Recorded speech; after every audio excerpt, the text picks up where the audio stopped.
Una W scritta con vernice spray di colore rosso cerchiata e disegnata all'ingresso della CISL di Treviso. Si tratta dell'ennesimo atto vandalico, simbolo di un movimento dei Novax contro le istituzioni.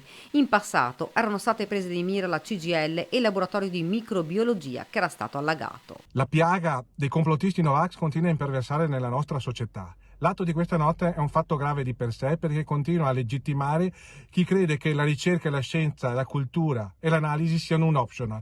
Noi crediamo che grazie a scienza, cultura e ricerca questo pianeta e la sua popolazione abbia fatto passi da gigante nella lotta alle malattie, in particolare il Covid. Dell'episodio è stata informata la Digos della Questura di Treviso, immediata anche la reazione del presidente della regione Luca Zaia, che esprime la sua solidarietà alla CISL.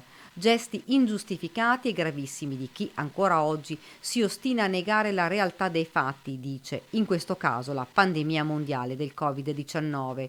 Non solo il movimento dei Novax nega la realtà, ma in alcuni casi arriva persino a non rispettare il pensiero altrui, agendo in maniera scorretta e violenta. Vaccini fondamentali, aggiunge Paglini. Se non ci fossero stati i vaccini, oggi noi avremmo un'economia al tracollo e avremmo la sanità in default. Purtroppo questo non può accadere, dobbiamo tutti assieme combattere questa piaga di ignoranza e di stupidità.